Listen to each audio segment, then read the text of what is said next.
There's a pattern written across history like a cosmic signature, a cycle so consistent it feels like prophecy. From the Roman Empire to the British Empire, from the Mongols to the Mayans, from the Ottomans to America today, every great civilization rises with fire and collapses with a whisper.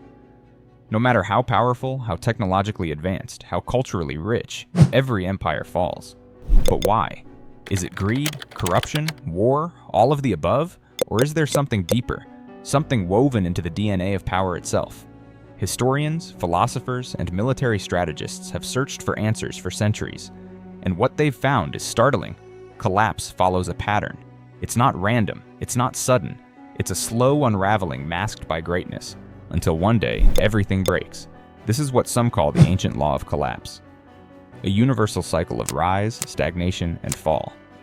Today, we're going to explore that law, why it happens, how it plays out, and what it means for the world we live in right now. Because if the pattern holds, we may already be halfway through it. The pattern, from growth to decay. Let's start with the basic framework. Most empires follow a 5-stage life cycle: birth, expansion, peak, decline, and collapse. At the start, there's a unifying vision, something bold, idealistic, maybe even revolutionary. A powerful leader rises. A group of people believe in something larger than themselves. They fight, they conquer, they build. This is the expansion phase, where innovation, unity, and energy flow like a river. Infrastructure is built, culture blossoms, the empire begins to stretch its borders, wealth increases, confidence grows. Then comes the peak, a golden age. The empire is strong, respected, and stable. But it's at this very height that the seeds of collapse are already planted. Why? Because success breeds complacency.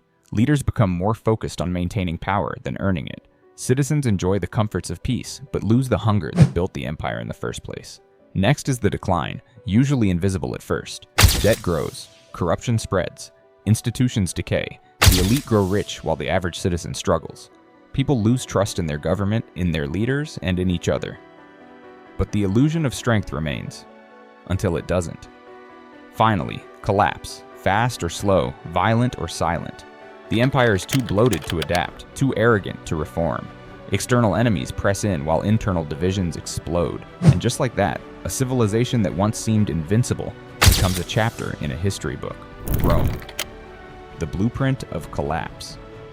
If there's one example that embodies the full cycle, it's Rome. At its height, the Roman Empire ruled from Britain to the Middle East. Its roads, laws, and military discipline were the envy of the world. But Rome didn't fall in a day, or even a year. It took centuries. The early Romans were hardworking, disciplined, and deeply civic-minded. But over time, military conquest brought wealth, and wealth brought luxury. Luxury brought entitlement. Politicians became corrupt. Emperors became unstable. The Roman currency was devalued. Bread and circuses distracted the masses while barbarians gathered at the gates. By the time Rome fell in 476 AD, it wasn't the mighty force of Julius Caesar. It was a hollow shell, economically weak, morally confused, and politically divided. The collapse wasn't a surprise. It was the logical conclusion of the cycle. The warning signs. What empires always ignore. Here's the chilling part.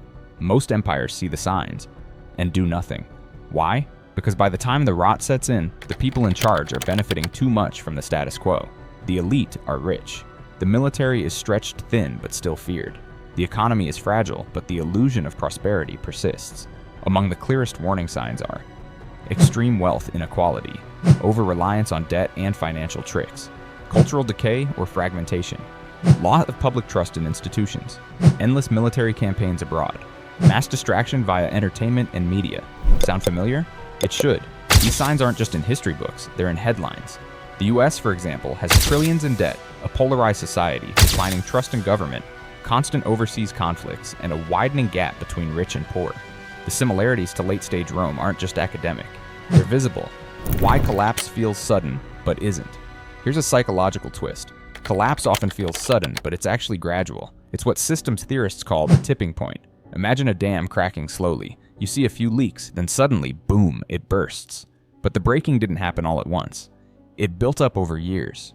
In empires, the same principle applies. The rot happens behind walls, hidden in spreadsheets, courtrooms, secret deals. When collapse finally breaks through, people act shocked. But the foundations were crumbling long before the crash. This illusion of permanence is dangerous. It breeds arrogance. People believe their empire is too big to fail, that they're the exception.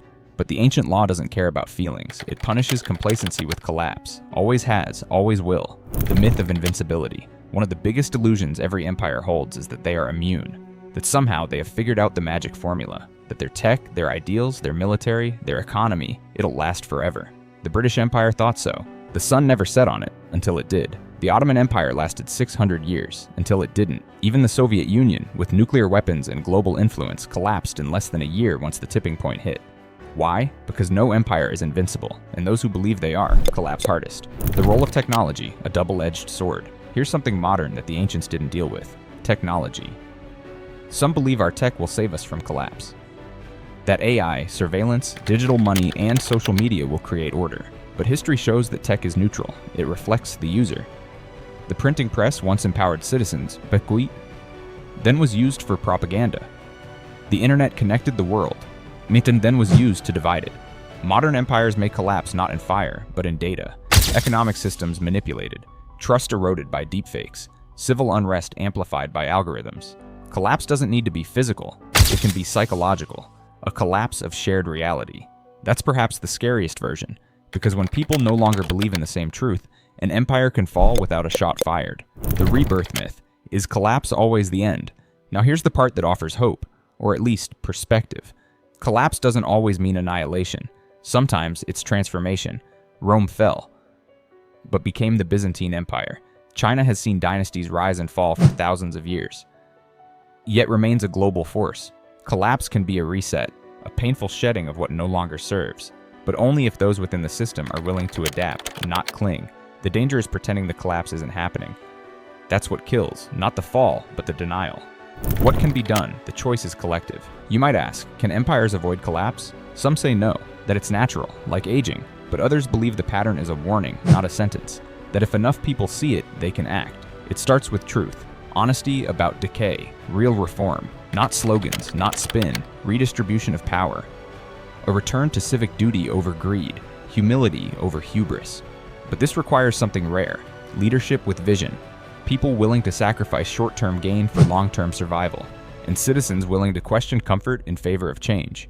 It's hard, but it's not impossible. Final thoughts. The pattern is a mirror. In the end, the ancient law of collapse isn't just about governments, it's about us. The same cycle of rise and fall plays out in personal lives, companies, relationships. Arrogance leads to stagnation. Stagnation leads to decay. Decay leads to collapse. But collapse is not the enemy. Denial is. Empires fall. That's the pattern. But those who recognize the pattern may outlive it, maybe even rise again. So the real question is, where are we in the cycle? And what are you doing with that knowledge? If this video made you think differently about history, power, and the world today, drop a comment below. What stage do you think we're in right now? Expansion? Decline? Collapse? Smash the like button if you believe awareness is the first step to change. Subscribe for more deep dives into the truth behind empires, power, and the hidden patterns shaping our future. And remember, history doesn't repeat, but it rhymes. Will we listen this time?